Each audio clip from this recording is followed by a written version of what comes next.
Buckle up for another episode of Ghostfacers, a supernatural rewatch podcast. Man, my name is Richard, and sitting, just laying there next to me is my brother in podcasting, Reed. Oh my God. What happened? Nothing. What happened? How many more years do we get to do this podcast? Only 7. Let's get into it.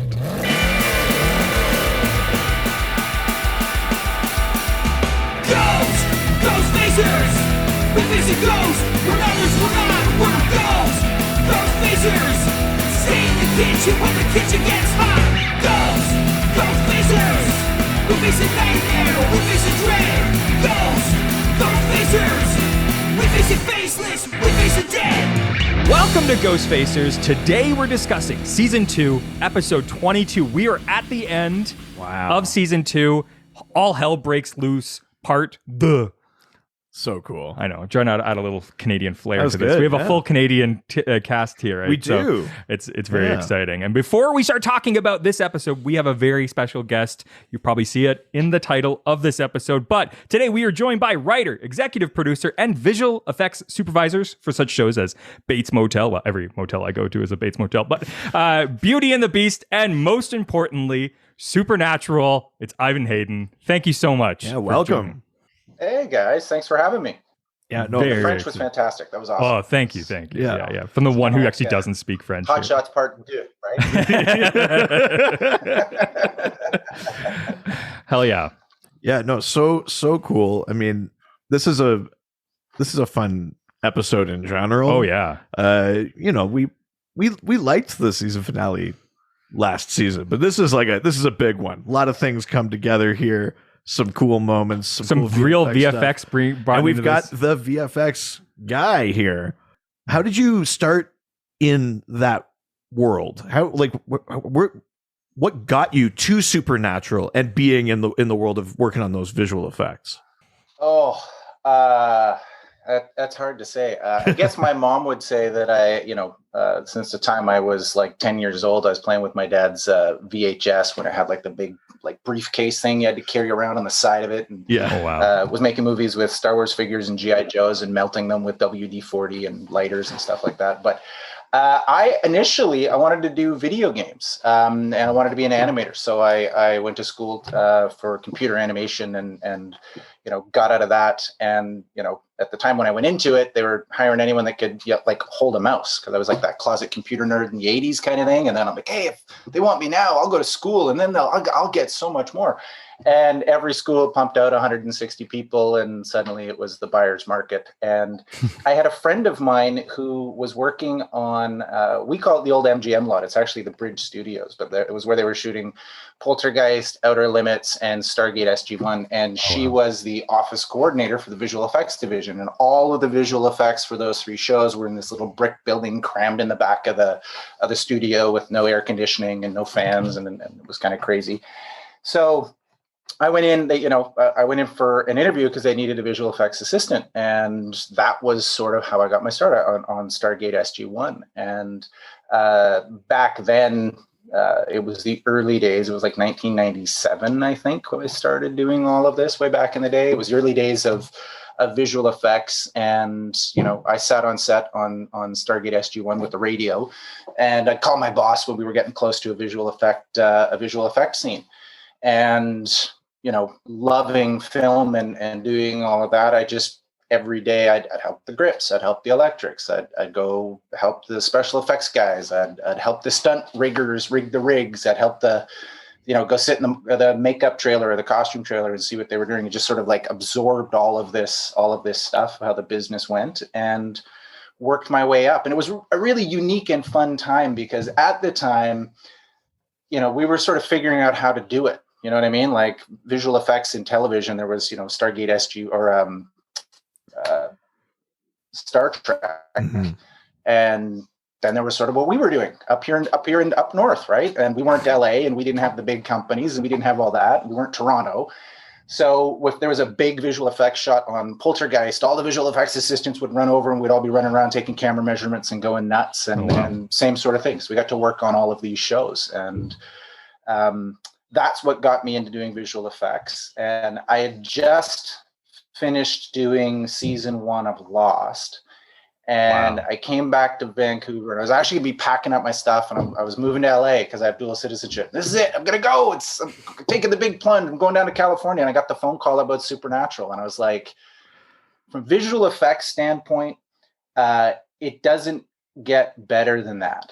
You know what I mean? Like every episode's a new challenge, every episode's a new ghost, every episode's in everything. And so, I said, okay. And then, 8.5 years later, I'm bought a condo and I'm living in Vancouver. And I haven't left yet. So that's how I got into it. That's how Supernatural got me. Right. So that's amazing. I mean, like you said, every episode of Supernatural has different monsters, different things that it requires, but what would like a typical process look like? Like you get the early version of the script, or how do you go about sort of determining what are the visual effects needs for any given episode?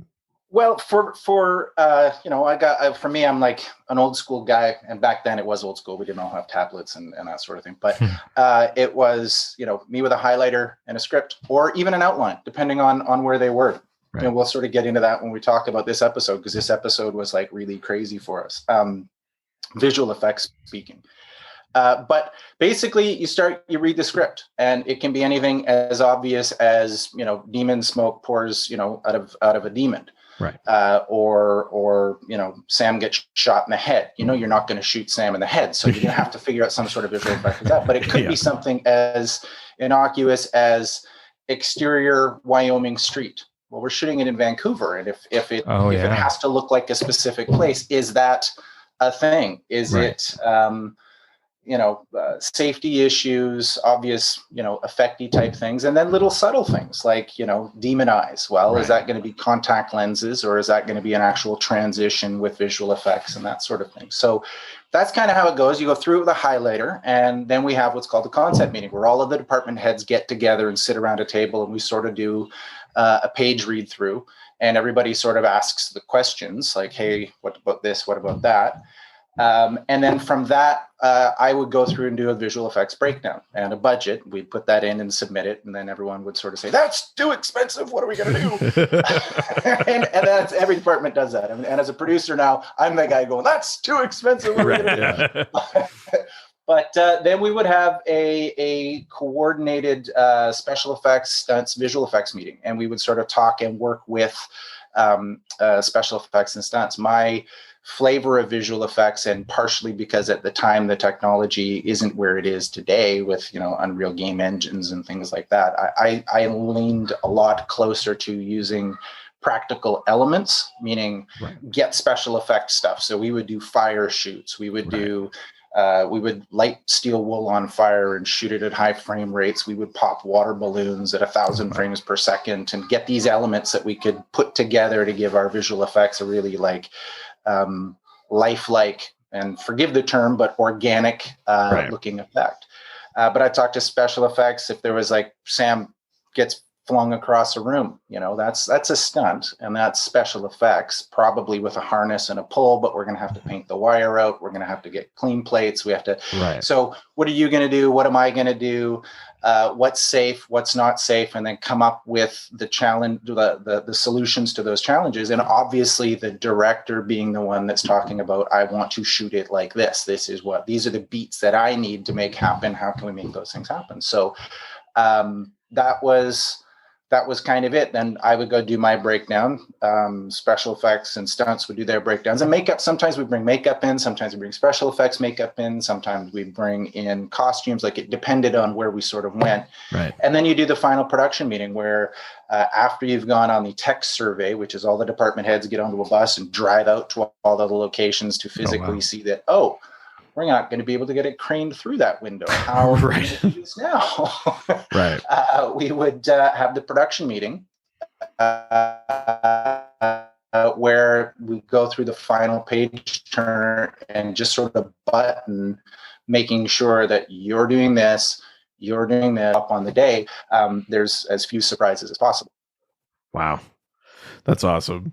Yeah, I didn't realize it was such a marriage between all of these different departments as well. Because I mean, I guess like from my perspective, I thought you would just each department would go away and go, "Oh, I know I need to do this," but it's really more of like, how can we do this together? Which I had no idea. Well, and that was what certain shows. I mean, every show is different. Every network and studio is different. Every producer team is different, and it is a very collaborative environment. And those are the best and the most fun shows to work on. You hear the nightmare shows where everybody just sort of wants technicians, which is do what I tell you to do. And that, there are shows where those things happen. And fortunately, I haven't worked on one. Everyone that I've worked with in the film business has been so collaborative and so fun. And it's actually, Kim Manners used to say to me when we would be on set and, you'd show up and, Kevin or Johnny Mack or one of the ADs would come and go, was that what you were expecting to show up on set, Ivan? I'd be like, or costumes would come up to me and go, Ivan, I thought you were going to do this. And I was like, oh, I never said I was going to do that. Kim Manners would say things. He's like, you know what? Directing in television is like trying to paint a painting with a 25-foot long paintbrush and 15 people holding the paintbrush between you, and you're just trying to tell them all where to move the paintbrush to get it where you get to go. But because they're all creative in the end of it, you've got this beautiful thing, right? And all you can control is the piece that you can control. And in the end, if you've got the right team, it's a beautiful looking picture. And that was an interesting piece too, because you mentioned Kim Manners, and one of the things that I loved when we first were sort of talking about doing this episode together was we were trying to figure out what episode would have some good visual effects elements that we could speak to. And what I loved was that you were like, oh yeah, if it's like a Kim episode, there's probably more VFX. And is that just like they bring him in because he's good with working with that, or it just ends up more visual effects stuff happens when he's around? I think one of the things about, Kim Manners, he's one of the people that, you have those people in your lives that impact your whole outlook on how you do things. And certainly as a producer, but even more to the point as a director, I didn't realize how impacted by him I was until I did my first web series, Divine the Series. In his framing, like he used to say things like, hair don't act, don't frame for hair.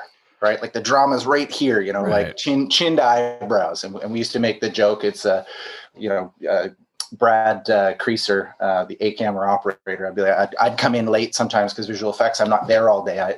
We don't need you till 4, so I'd show up at 4 and they'd be getting ready to do the shot, and I'd come running and go, Brad, what are we doing? He's like, we're doing a Kim Manners panorama, and then he'd show me the frame, and it's on like one eyeball, and wow. But Kim, one of the beautiful things about Kim was that every episode he challenged the crew. Like that was his thing, was to figure out a camera move. He wasn't ever trying to, reinvent the wheel, but he was always trying to make something that was signature hard or challenging or something, like whether it was costumes or hair or more often than not a camera move. But oftentimes he was doing things that would just challenge people's skill sets to the edge of what they were doing. And certainly as the showrunner, he got, and as, sort of the best director I've ever, I don't want to say ever worked with. I've worked with amazing directors, but one of, like I said, he impacted me so much. I'm very biased towards him. But he would get the challenging shows because they knew that he could get them, in the box, budgetarily speaking, but still keep the scope and the feel and the drama out there. And certainly at the top, part 2 of All Hell Breaks Loose, Jensen's performance over Sam was like, and not to say that Bob or Phil or anyone else couldn't have gotten that, they could have, but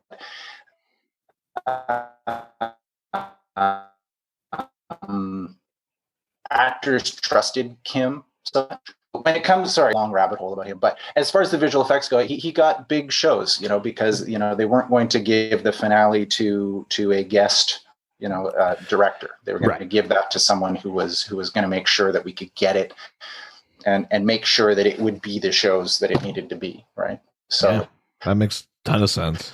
Yeah. That so cool. That's absolutely most of his. Oh, sorry. Did we just freeze there? Yeah. No, we're just getting a bit of time delay, but okay. That's all right. Oh, sorry, guys. No. Got to go to space. Yes, exactly. Yeah. And also we're probably, I don't know how remote you are. I know you're in BC, but we're in the middle of the Yukon. So internet takes a bit. That's awesome. I envy you. Yeah, there's moments where it's nice. In COVID times, it definitely makes. Has that really impacted your sort of working on productions right now? Oh, certainly. Absolutely. COVID has it's increased budgets because obviously we have to, we have to have people that do COVID cleaning. We have to take an extra. It's an extra half hour in the top of the morning or more, depending, to get everybody checked in and that sort of thing. So specifically in my space, which has sort of been the lower budget independent style stuff, the $3 to $5 million kind of range films, that's a huge chunk because it's not like we're necessarily getting more money. Right. So it does impact things.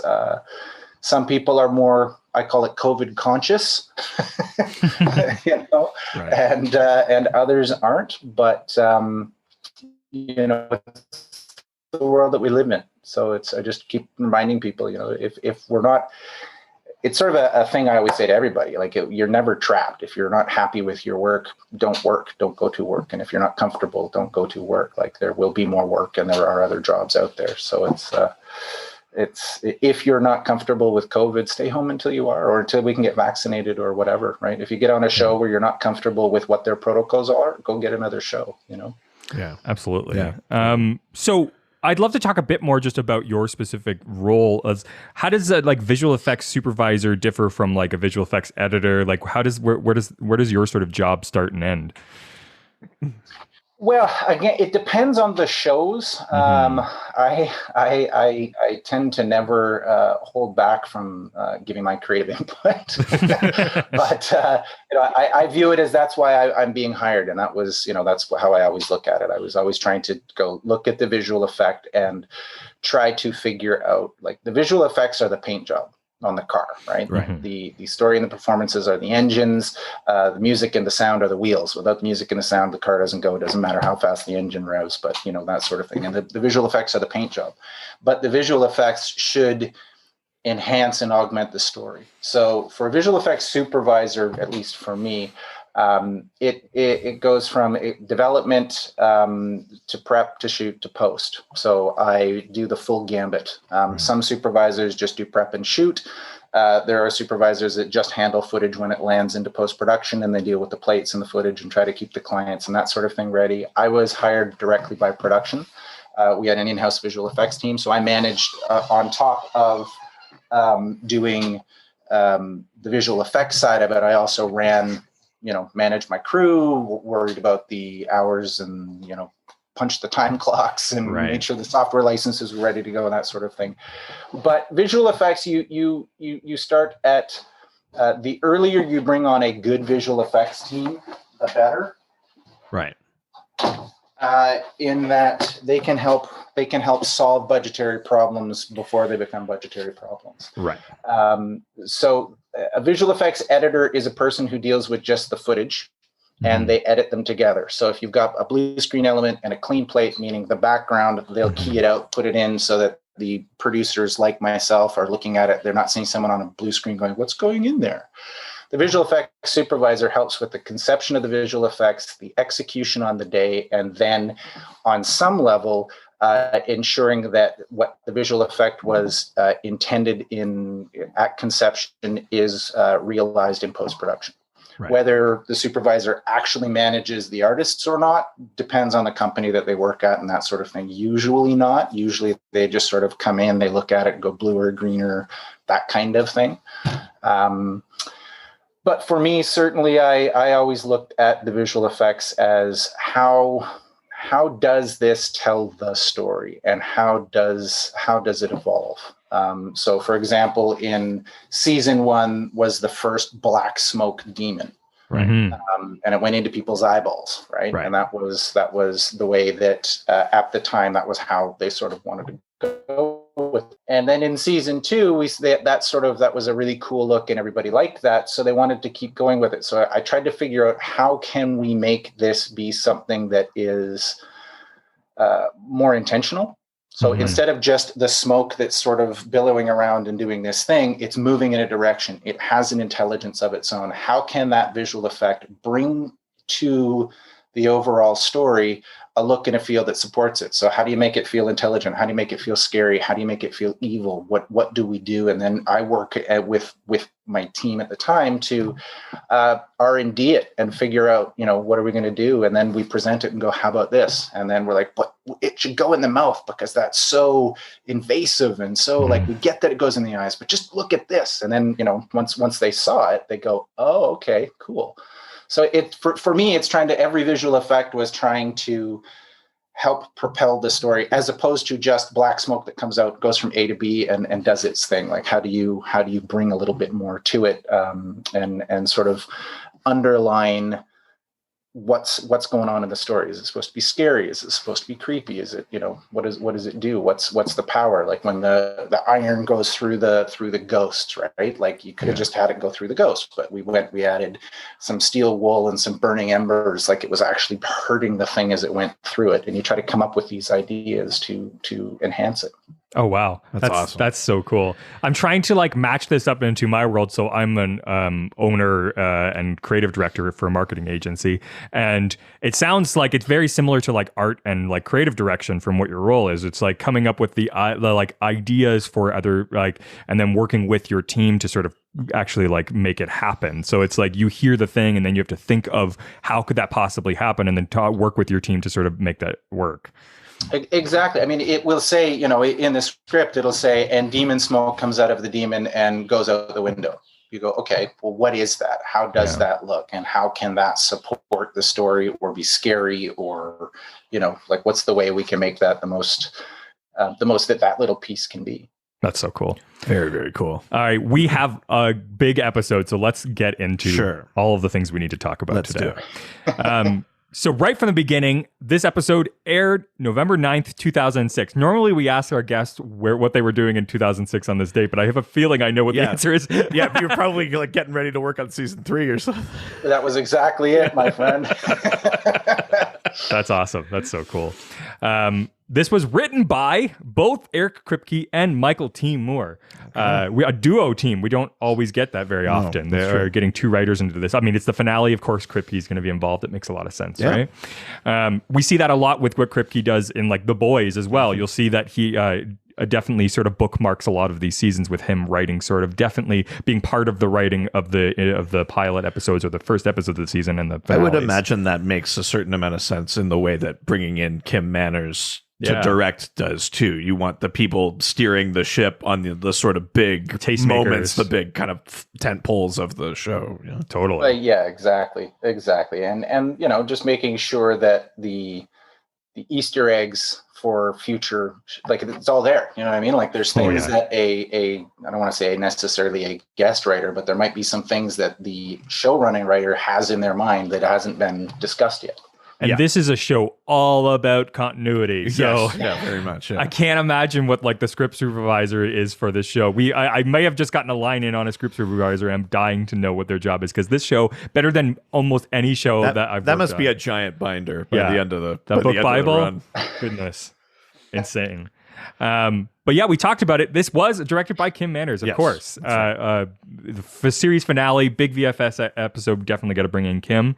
This was viewed. This is interesting, and I wonder if this is because it's a finale. But we talked about it on the previous episode, but this was viewed by an estimated 2.72 million viewers. Okay, actually a lower amount than sort of the episodes in between. And I have to imagine, because this is a huge story arc episode rather than the ones you can just jump in. So it's probably it's something you have to sort of catch up before you're willing to watch the finale. Yeah, maybe that's part of it. Right? I mean, maybe again, there's people that they didn't see the one before. They're like, I can't watch this one. Yeah, maybe that's part of it. Yeah, but I mean, we talked about this a bit in some of the other episodes. But I mean, 2.72 million viewers. Maybe that back then that wasn't amazing, but nowadays, that's crazy still. Well, and I mean, Supernatural didn't really truly find its audience it's until season 4 that when I was talking about what show do you work on, I go Supernatural, people went oh, Supernatural. Right. Before that, they were like, what? Super what? Who? In season 1, it bounced around. It had 3 different time slots. It was the fans that kept it going. Right. Well, talking about confusing titles, let's get to one of our favorite segments, which is international titles. Okay. International titles for this episode. So we look around the world. All Hell Breaks Loose Part 2. Part 2. So in our previous episode, you would have heard us talk about sort of a lot of the confusions between All Hell Breaks Loose. This is Part 2. So there's no point of talking about the ones we've already talked about because we're just adding 2 at the end. Right. But I did find some countries we don't normally go to to get what they called this episode, because I always love what people call these episodes all around the world. Okay. So from Romania. Okay. Yeah, we don't often go to Romania. No. This is Whole Hell Breaks Loose Part 2. Whole hell? Yes. All of it. Yeah, the entire thing. Right. Just really nailing down that it's all. Okay. Yeah. So Whole Hell. Oh, I see. Right. Yeah. Okay. Interesting. Yeah. Interesting. Okay. And the second one we've got is Russia. Okay. They steal it? Normal Wednesday. What did they call this one? So Russia's title is Gates of Hell Part 2. Okay, sure. That makes sense. Yeah. So we have some crazy ones. If you listen to the episode before, the Hungry titles are always really good. But we've got a couple for this one. Gates of Hell's a good one, actually. I like that Russian one. Yeah, for sure. Did they call it Whole Hell Breaks Loose Part 1 though? Because then it was it'd be really confusing if they didn't. The previous one was Part Hell. This was the Whole Hell. Well, yeah. Now we have both halves of it. Yes, exactly. What is cool though is that this is the first time that we're actually getting sort of a 2-parter finale. The intention from what our research had from season 1 was that was initially the idea was it was going to be a 2-parter. Well, because I think the thing that confused us with the season 1 finale is that the French title called it Part 2 because they did look at like those last 2 episodes as one thing. Yeah, which was really interesting. For featured soundtrack for this episode, there actually isn't any featured music in this episode. There is no real soundtrack. You get a bit at the very, very end, sort of as the walkaway title. Isn't there like a song that cranks up when they're kind of like time, get ready for season 3. But I think because it's only a few seconds of it, my guess is from like a purchasing standpoint, they didn't actually have to purchase that song. Is my guess because it was just a few seconds. Did they? Did. Wow. Yeah, they did. Needle drop. Hey, Jack. That's amazing because it's listed nowhere as no soundtrack for this episode, which is weird, interesting. We talk about it all the time, but like I can't imagine what the like purchasing of music for this show is like, because especially that first season, that's probably a pretty big part of the budget. Yeah. it is not. It would not be cheap. No, crazy. So let's talk about what TV Guide describes this specific episode. Okay. As the second season ends, the fight between Sam and Jake is over, and Dean is left to handle the fallout. But being involved could cause him a great loss, and the hunters are menaced by the demons and the spirits until aid arrives from a totally unexpected source. That's right. Very exciting. But before we start talking about the moment-to-moments within this episode, let's open up Dad's journal and learn some of the real-world lore about today's monster. Yeah, let's see what the lore says about hell. Wow, what did you do for the previous one? Spoiler alert, we're recording this. Yeah, we're recording these out of the sequence. Last week, we talked about Azazel. Oh. This week, we're talking about hell. Ooh. So, just a small subject matter to very, tackle. very brief. Yeah. So hell is like a version of a realm of the afterlife where... I thought it was other people. Well, I actually put that note in here later. I do have that. It's a version of an afterlife where like the souls of the corrupt or the wicked or the evil are sent for torture and punishment. We normally, I think for us as, like white Westerners, we tend to think of like the Christian hell, the fiery pit sort of thing, but there are lots of different depictions of hell in different cultures or hells. Sorry, as a white Westerner, I don't acknowledge any of those other things. So there's hell or Helheim in Old Norse, which is probably part of the origin of the word. Yeah. But there's also connections to the word like hall, and then also therefore Valhalla. Oh. Like hell, Hall, Valhalla are all kind of connected. That Oh, way, wow. which is kind of neat. Hades is both the god and the place, the underworld, but Hades is just where all the dead go. But there's a specific part called Tartarus, and that's like where the Titans were imprisoned. That's like the fiery hellscape. But it's The way bigger on we- the inside than on the outside, right? That's the TARDIS. Oh, Yeah, yeah. right. Exactly. Doctor Yeah. Who? What? There's a place called Kuzimu in Swahili mythology, which is described as being very cold, oh. which maybe makes sense. It's like the opposite of the what you'd be used to Oh, living in Africa. fair. Right? Yeah, It'd yeah. be something really out of your element. You're like, hot, this is great. Wait, that's what we're used to. Yeah. Hell's not so bad. Right? Yoruba mythology says that there is no hellfire or torment, but the souls of the wicked are simply refused entry to the ancestral realm. Whoa. In ancient Egypt, there's a talk that the wicked were thrown to a lake of fire with Amit, the devourer of the dead. Oh. Sumerian hell was described as a massive subterranean cavern in which the wicked souls would simply carry on with like a shallower, worse version of their regular lives. Oh, no. Which is so close to the Jean-Paul Sartre, like hell is other people, like the no exit yeah. thing where they're just stuck in the room together. Wow. Every Yeah, week we record. pretty That's what I have to go. Yeah. Did you refer back to Big Trouble in Little China for the Chinese versions, the hell of upside down sinners? No, sorry. Oh God, I should have. Yeah. That's a missed opportunity.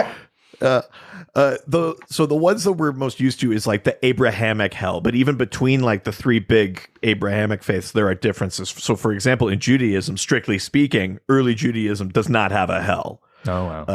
The later influences of Greek-inspired cultures in the region, though, kind of brought the idea of like Tartarus and that to Judaism. I'm not like a theologian, but from my reading, it seems that there's like, rather than it being a physical place, there's maybe the idea that hell is meant to be a sort of spiritual punishment, like a shame that you have to carry kind of thing. Like, Oh, God. So is that why I'm in constant hell? yeah. In Islam, there's a thing called Jahannam, which consists of 7 layers. Some of them include fire or boiling water or Also other beans and sour cream. It's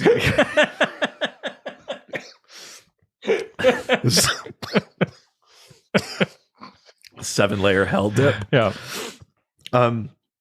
It's apparently that hell, that version of hell, is something to which both man and jinn can be condemned. Whoa. Yeah, which is kind of just like an Like interesting. a gin and soda kind of. Oh, Yeah, there. right. Now he came to the There table. we go. The pun game. There we go. Many modern sort of sects of Islam downplay like the fire and brimstone idea of Christian hell. Okay. And in Sufism, it sounds like they kind of embrace that sort of like shame hell thing from Judaism a little bit. Yeah. So that brings us to the one we are most familiar with. The right one. Oh God! The Christian hell. It's the most kind of common vision for like us where we are. Totally. It's the fire and brimstone, eternal damnation, torture and pain. It first appears in the New Testament. It's important to note that there doesn't seem to be a biblical origin for the realm of hell. Oh. Like there's not like a line where it says like, and then he built hell or something like that. But even in poetic interpretations like Dante's Inferno, Lucifer is cast out of heaven and into hell, meaning it existed pre-Lucifer. So there was already going to be a spot for torment. The Roman Catholic Church describes hell as a state of definitive self-exclusion from communion with God and the blessed. And that definition is supported by like Eastern Orthodox Christianity. So it's the idea that the difference in afterlife realms is whether or not you've embraced God. So it's not necessarily... It makes it an individual's choice. Like, you messed this up, you didn't embrace God, that's why you get to go there. It's not like God just doomed you to it. Oh, now you get to go. That's- Oh, lucky. Yeah, right. But it also makes a certain sense that like Lucifer can't stay in heaven because he's rejected God, so it just separates him from that realm. Right. A more philosophical reading of that is that it's like instead of being literal fire and brimstone, it's more like you're just going to be left out in the cold. Like Pope John Paul II described it as symbolic language, and that it's the separation of the soul from God. And if you believe God to be life and joy and beauty in that, then to separate yourself from that, like that's your own punishment. Doesn't mean you're going necessarily to a physical place, but that is hell, right? It's to be without God. So it's interesting to see different interpretations, because I'm pretty sure Pope Benedict XVI said like, no, it's a place. But Pope John Paul II was like, no, it's like it's got a slightly more symbolic kind of meaning. In 1910, the Catholic Encyclopedia said that that physical hell is generally considered to be a place, and it does exist within the earth. Wow. So like in the if you core. if you were to dig deep enough, you'd find it. Jeez. Was the idea. They're like, no one will ever do that, so we're fine. Yeah. Yeah. Who would possibly think to do that? Descriptions of physical hell include like unquenchable fire and various tortures and torments, but it is notably less specific. They don't really talk about types of torments for types of crimes. It's not like the Greek mythology. They were like, Tantalus, you every time you reach for a grape, they'll move away. Every time you go to take a drink of wine, it recedes. The Greeks had this very specific sort of spiteful version of what people's punishments were. And it doesn't seem to be that way with Christian hell. Devils and demons perpetrate torture of various descriptions. Yeah. And the souls in hell don't serve a term. You're there forever. It's eternal damnation. Oh no, not with like 6,000 years with good behavior. You could No, there's no parole. Wow. No hell parole. Oh no. Oh, there you go. That's hell. Oh god, you made me really rethink things. Yeah. Well, with that is some incredible lore. Why don't we actually jump into talking about today's episode? Right away, we get the very first season finale, the then and nows. We get the road so far. Yep. We actually get the Carry On My Wayward Son kicking us off, a thing that becomes basically the theme song, the unofficial theme song of the show for the rest. Because I think, again, the season 1 finale maybe having been originally conceived as a two-parter. I think we got Carry On My Wayward Son like the penultimate episode, and then we didn't get it on the season finale. Yeah, we got it for Salvation. Yeah, but this one, it's 21. on the proper season finale. Yeah, it's incredible. I mean, I can't imagine anybody ever thought that song would end up becoming the actual like theme for the show. Yeah. I thought it was just Joan. No, it's great. I love it. It's such like a anthem for the fans and stuff now. Yeah. I love it. So let's actually talk about, we're starting up. The scene opens with Sam laid out on a bed. Dean is watching him. Oh God, I know a lot of fan fiction that starts this way. But it's obvious that Sam is dead. Yeah. Bobby walks in telling Dean he needs to eat, which, I mean, you should never have to tell Dean that he needs to eat. So, I mean, let's just jump right in, because obviously Dean is grieving. He gets mad at Bobby. He does that sort of like, leave me alone, I'm fine kind of thing. Sam is dead. Right away, I think this feels like a scene that's probably relatively chill to film, but I have to imagine there are visual effects considerations. Were there stuff done to Sam, or even just like the kind of color grading or anything like that? Because it does feel like a very kind of bleak opening scene. Thing one, we're like, is it daytime? Is it nighttime? Are we seeing out the windows? Are we not seeing out the windows? Set deck and Jerry Wymack. I mean, Jerry's just amazing and had a really great set deck team. So for the most part, it was just trees out. But yeah, we all talked about it. Like, what are we seeing out the window? We're going to build this thing. It's daytime. It's nighttime. What's going on? The color grading and that sort of thing. It in the end, it was decided there wasn't going to be visual effects on this piece. Right. And they may have done color grading, but I know there was a makeup. It may have augmented it in color timing. Right. Totally. Yeah. It's interesting too, right? Because like if you look at from like season 1 to season 2, and as we progress farther, like they're definitely like the blacks were a lot crunchier in the first season. Like it's a lot more sort of like the contrast is super dark, and then as we sort of pull out from each season, it feels like it lightens up a little bit more. Was there actually like was there like heavy sort of like post-production effects that went into that sort of visual style from the first season, or was that just something that they actually captured?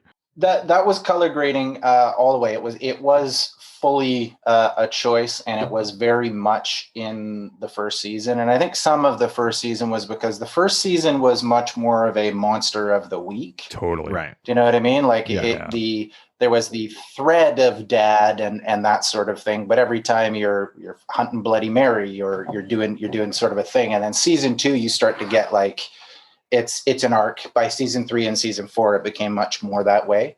And I think that crunchiness was the way they were trying to get the signature look from monster episode to monster episode, right? Yeah, that makes a lot of sense. It makes it hard for visual effects because, like imagine like if the majority of this show was darkened at night, right? So, in simplest terms, black, like turn your TV off, that's black. Yeah. Now go make a visual effect in there, Ivan. I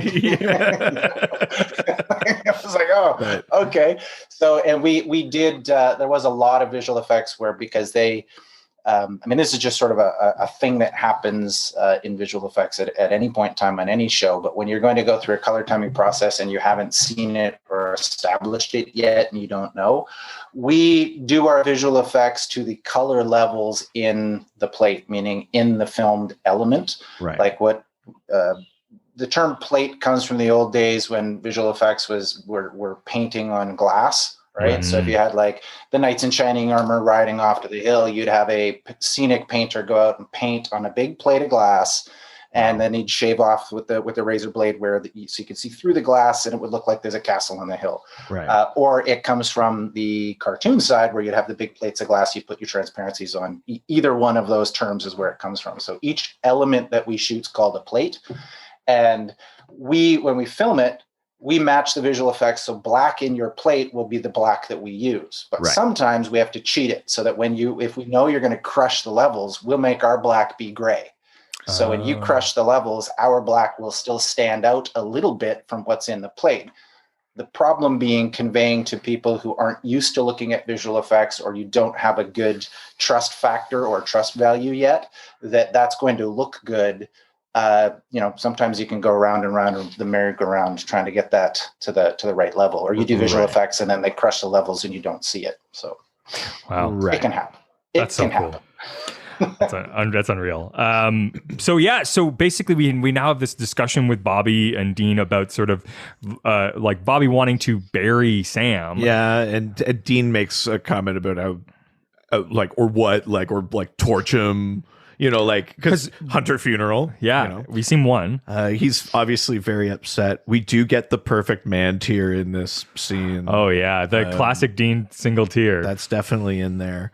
But yeah, it's good. It's effective. Especially because we come off like the rockin' Kansas track and the like road so far thing. And we come right back down to where we left off last episode. Sam is dead. Dean has, in his view, messed up as a brother and messed up, like hasn't fulfilled his promise to his dad and all those kind of things. And Bobby just wants to help, and Dean's not having it. Yeah. I mean, the biggest thing is that he doesn't want to eat. Dean doesn't want to have greasy food. That's how you know it's serious. Absolutely. Yeah. No pie hat. Yes, no, exactly. And then we jump right to Jake now. He's at a campsite. He escaped Cold Oak, is camping out, and suddenly the yellow-eyed demon appears to him saying, "Congratulations, Jake, the last man standing, the American Idol." Yeah. Referring to the reality show of the same time period. Yeah, which it's kind of interesting that it did sort of place it in that era. Yeah, for exactly. Me. He does a little bit of that. I mean, I love him playing the yellow-eyed demon. Anytime he shows up, that guy does such a great job. Fred Lane, he's amazing. And anytime you couldn't see with those contact lenses on either. Yeah, that's insane. That part is the craziest thing. Is that like do they pretty much like throughout your whole time period mostly use contacts? Like how often was it actually done like through visual effects? Those black eyes and yellow eyes. It came down to, and later on when we talk about the red-eyed demon, that's the perfect example. It comes down to where do you want to spend your money, right? Like we can do 35 shots on putting visual effects in the eyes, because you're not going to want a girl in heels walking on a rocky road, not able to see what she's doing. You know you're not going to do that to somebody. Right. So it means it's a visual effects shot. So we can do those 35 shots, but it means your finale is going to have 35 less shots to deal with. So, and then there will be things that, even though you do use contact lenses, because it's at night, you've got light on one side and they were a little bit phosphorescent. One would be glowing and the other one wouldn't. So suddenly it would become a visual effect shot, even because we hadn't planned on it. Right. Because it would look like he was a one-eyed guy, right? Because one eye would kind of be semi-reflective of the light and the other one wasn't doing anything. So Right. Those became some gags to consider. So it all depended on what the scene was and what they were doing. If it was, for example, someone strapped to a chair, we'd put contacts in them and just save the visual effects for what we're doing. That makes sense. Yeah. God, what a nightmare to have to wear those things. I can't even I mean, imagine. he is an incredible actor because he's working through, not being able to see. He's got that thing where he's both charming and deeply sinister. Yeah. He's such like a fun character to watch, even though you hate him with all your guts, but like he's great. When they had to walk, we'd have a like a maglite flashlight. We'd take the top off the maglite and stand back so it wouldn't cast light into the scene and ruin Serge's thing, and he could see that because it'd be a bright point. He could walk towards that. Wow, that makes so much sense. So there's something that they can look at when there's, because it's like you just put milk in front of your eyes. Right. Yeah. I do that constantly. It's awful. That's I don't know why wild. I keep doing that to myself. You pour milk in your eyes. Yeah, and unless you're pepper sprayed, in which case fill your boots. yeah, that is great. Yeah, fill my britches with that. That's great. But Yellow Eye Demon's basically saying, like, he's like, you're the winner, and Jake's like, well, what? Like, why do you even want me? Like, I don't understand. Like, I'm gonna, and he basically, Jake says he's gonna kill the Yellow Eye Demon, which the demon thinks is hilarious, and he's like, I'll just kill your family. Well, then. because he basically he threatens like his mom and stuff like that. He says, "You're gonna do what I want. I'll be honest. I wasn't betting on you, but you won, so you're my boy now." Yeah, it's very interesting. It's a great little scene. Yeah, I mean, incredible sort of monologue there. So now we jump to an abandoned house in Cold Oak in South Dakota. Dean sits alone, looking at Sam's body. This is when we get the scene. Oh, sorry. Right? This is the man. Yeah. So this is now he talks about when they were little. He talks about when Sam was 5 and he was asking questions about about like where their mom is. Why they have to keep moving. It's actually really sad. I mean, this is where you get this incredible monologue. I can't believe that how much Jensen was able to pull out in this episode. Like, I mean, this scene alone is such a great monologue. Apparently, Jensen knew he wanted to play it extremely intimate and emotional, so he spoke to the director before they filmed, asking how he intended to film it, because Jensen knew that he wouldn't be able to do too many takes of this, right? So to accommodate him, apparently Kim closed the set to give Jensen privacy and placed 2 cameras at different angles, so they only had to do 2 takes, one for close-up and one for wide shots. Wow. Like, that is correct, and he was exhausted after. I bet. Yeah. Jensen was just exhausted.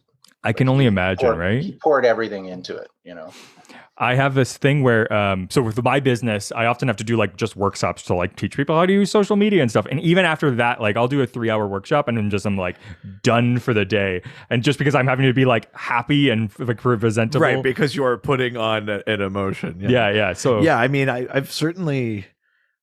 I think I never understood it even when I was like acting in theater and stuff like that, because I'm just not that good of an actor. But like you'd see someone do a scene and they'd be like, I need a break. And you'd be like, we could just do this again. But it's like I wasn't the one putting all of that into it or whatever. So I could imagine that was probably a big day or few days. Yeah, for sure.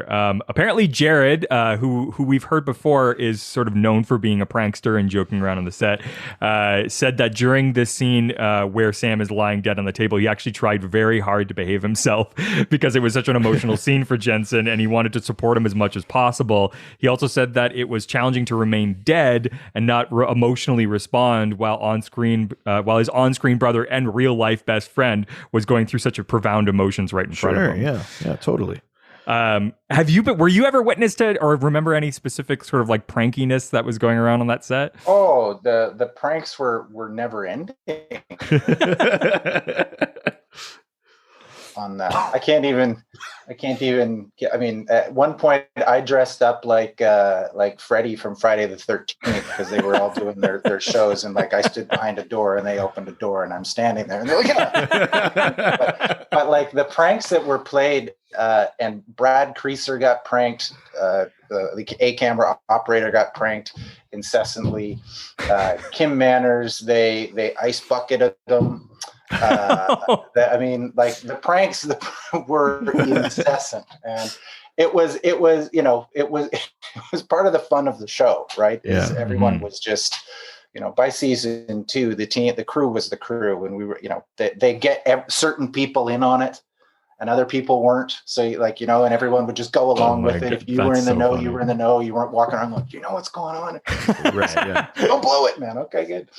But no, the pranks were incessant. Yes. That's so funny. Actually, something that just popped in my head, not necessarily prank related, but it just popped in my head, and I feel like I have to ask you about it because it was from season 1, but episode Bugs, the sort of bee craziness that happened at the end of that. We talked a bit about it from what I've read and sort of saw in interviews, but the fact that they actually brought in bees the first time and then none of it showed up on camera, and so you would have had to then VFX all of those bees in. All the bees were well. What happened was it was a very like you said, be crazy, and there were people who had allergies, so there were concerns. Right. And we went into again, one of those things about Kim Manners. We're supposed to be in the attic, and the bees are all supposed to be in there. So yes, there was visual effects where we're having like the swarm coming and doing stuff, but inside was all supposed to be the bees. But the beekeepers open up the thing, and the bees all fly up and just go and stay by the lights. Right. Because it was freezing cold. It was the middle of winter. Of course. So there wasn't a bee in sight. Oh, God. Right. But I mean, there were some, right? Like it wasn't, but they would like they had the whole place had to be like hazmated in so the bees couldn't get out. And, so that like, you have to, it's like take care of the animals and that sort of thing. Of course. Right? So you got to catch them all. You got to get them all back. You got to put back in. You don't want them to, all of that stuff. And you open it up and like, they've got like 9 or 10 beehives of bees, and there's like 5 or 6 flying around, and the rest of them are all kind of warm on the lights, right? Like we're all like, okay. But again, to the thing of Kim Manners, like Kim was in there with his actors. He's like, I'm not going to ask my actors to, and he wasn't wearing. Everybody else was in, beekeeper material. He was like in shorts or something, right? Yeah, he was there with his actors, right, doing the same thing that they were doing. So. That's incredible. One of those things I've learned so much from that man. But yeah. He sounds amazing. So we now basically after this huge emotional moment, Dean suddenly leaves. It just goes black, and suddenly he's driving down the road. He's driving like a maniac. Yeah, he kind of has like a what am I supposed to do kind of scream, and then we like right to the Impala, right? Yeah, he goes right inside to the nearest crossroads he can find. He puts a box with his picture and other items at the center of the intersection, wanting to summon a demon at the crossroads. And eventually she appears. And this is where we've got the red eyes. We've got our crossroads demon. Yeah, that's right. So she shows up. I actually like it's a very like lo-fi kind of effect. Yeah. But I like that when Dean gets out, he buries the thing, he looks the one way, the camera's following Dean as he looks, and he looks I always around. love that. And there's a couple of moments where you think like, Ed, she'll be there now. Yeah. Or No. Ed, she'll be there now. And it's just one kind of extra sort of camera turn before she shows up. I think it's really effective. It's a very kind of like low tech way of doing it, but I love that shot actually. I think it's really cool. Yeah. Well, that's a Kim Manners kind of example special, right? Like you go around 3 times, and when you come to the stop, he placed her behind his head. Right. Right. So she's still there. It isn't until he turns around and opens up, and then you see her over the shoulder. It isn't even on. You're expecting it on the camera move, when the camera's moving around and it never shows up. Then he turns around, and there she is, and it was great. We actually did. Part of her hair was visible over his shoulder, and we had to paint it out. But other than that, it was seamless. That's awesome. That reminds me of from the first episode of this season, that scene where Sam is doing the Ouija board and they're having to like spin around around him in there, and they keep having to like pop in and out, and people are ducking underneath it as they sort of spin around. Yeah. That's a cool shot too. Yeah, I love that. But yeah, I love that. And then we get this demon. This is a red-eyed crossroad demon. So this one is visual effects for the eyes because gravel road, high heels, but also it's the transition, right? Because we see the eyes show up, right? Yes. Yeah. So we had them appear, and then we just had her blink to make them go away, right? Because if you envision I think it took 3.5 frames for the eyes to come on, between 3.5 and 5, depending on how tight you were. Right. If that went away in that, it would kind of be like, I was like a fade away, right? Like it's not right. You reveal your stuff and then kind of blink it away and let's get on with the business. Right. So it would be written into the script that it was specifically red eyes, or is that the decision that you made afterwards? Well, this is actually a demon from, I believe, season 1, that Crossroad Blues, the red-eyed demon. Mm-hmm. Yeah. So this has already been an established gag. Yeah. And I think there were contacts in the original.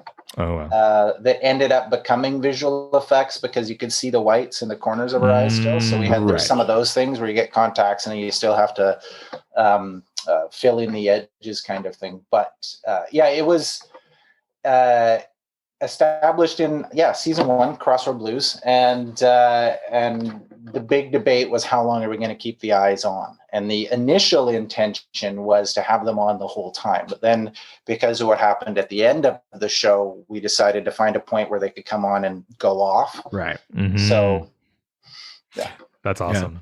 No, I love that. So this is the part where Dean basically goes like, "What can I do to get like my brother back alive? I'll do anything." Oh yeah, and and she even says, she's driving basically a non-bargain, but she does eventually refer to it as a fire sale. She knows how desperate Dean is, because it starts at, you bring him back, you get me in 10 years. And she was like, no. And he's like 9. She like calls his soul like garbage or something, like that it's tarnished or something like that. Which is interesting. Like, I think get your garbage soul out of here. I think in season 4 we find out why actually she did that. I can't remember the exact reason, but I think it's like season 4 or something. You find out why that she's being so shitty about this. Yeah, but so they and he keeps going, like he goes down, it's like 5 final offer. Yeah. And she's like, then no deal. And he's like, okay, what can I do? And she offers him one year and also says if he tries to welch or weasel his way out, they both drop dead. Yeah. Not only do you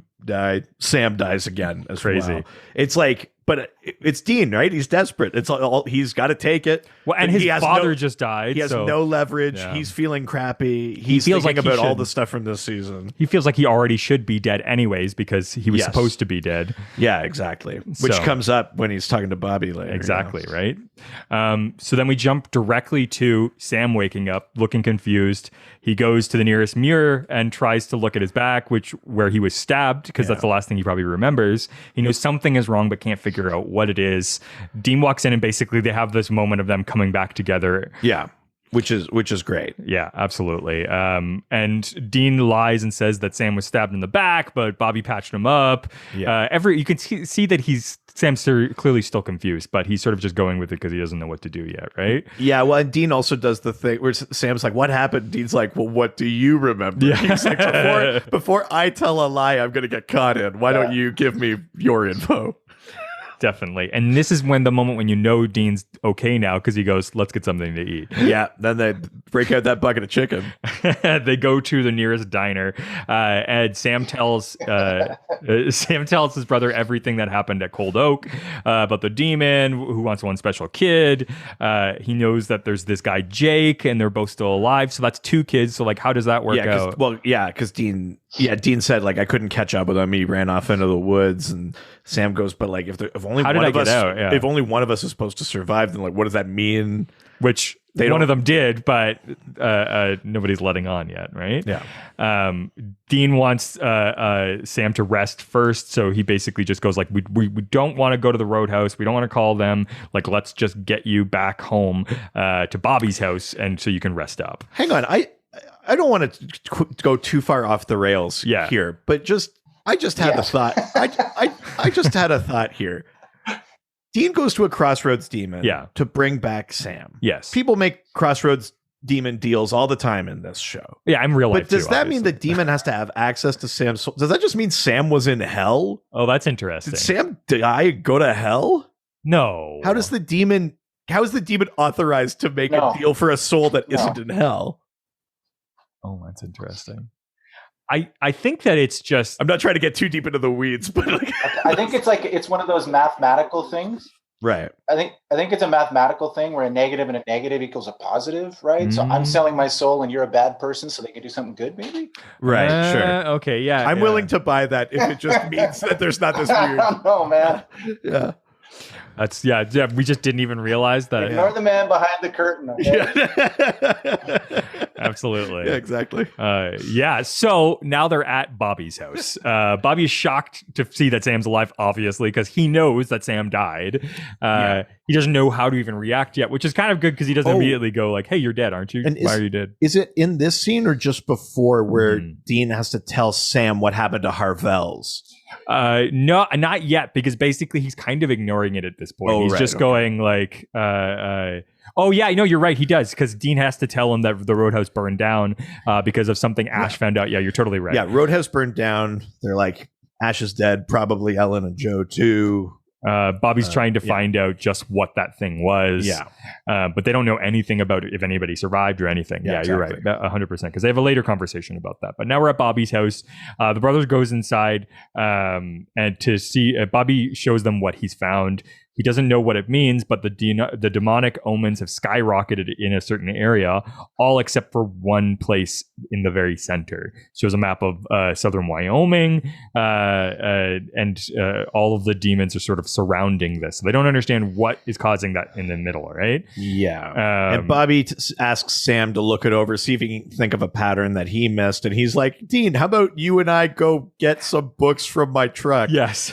And they go walk outside, and this is where Bobby has the like, what the hell did you do? This is where Dean says, like, I'm supposed to be dead anyway. Like, Dean kind of has this view of like that his life is sort of just its only value is as currency to be traded for other people's lives. Yeah, like classic Winchester mindset.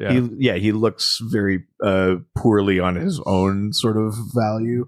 And Bobby wants to hit him, but is also like, I feel sad for you. Like, there's a lot going on in that scene. And then Ellen shows up. They hear a sound. They kind of sneak over, and it's Ellen.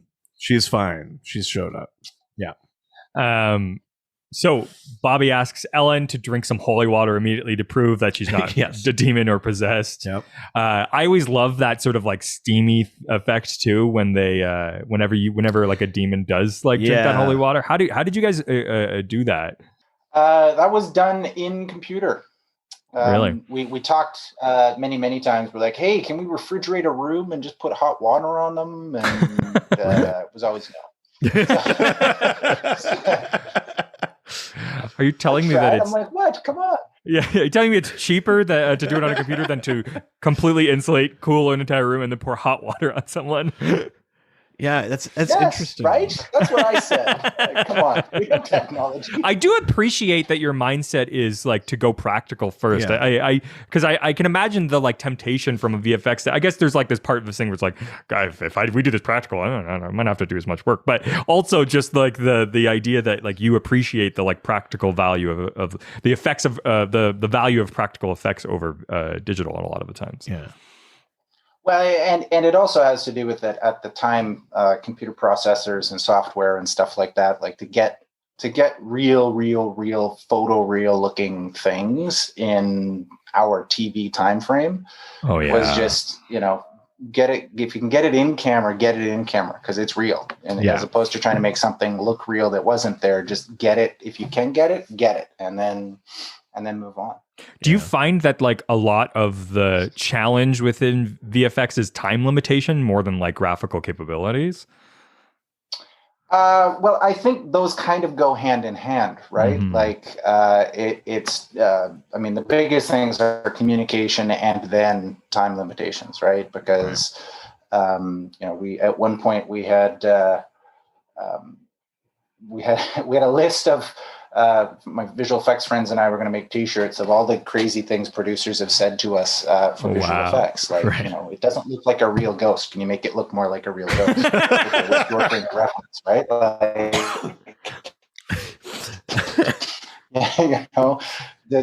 Can we make it look more like a real dragon? Okay, sure. What's your frame of reference, right?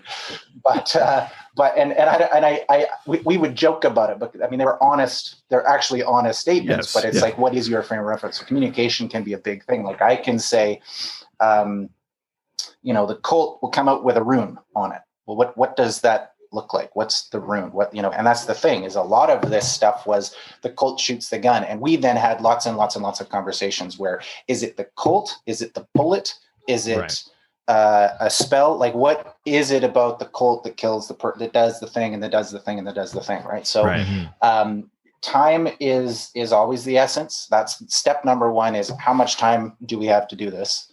How much money do we have to do this? Because it's the old triangle thing in film: good, fast, or cheap. Pick two. Yeah.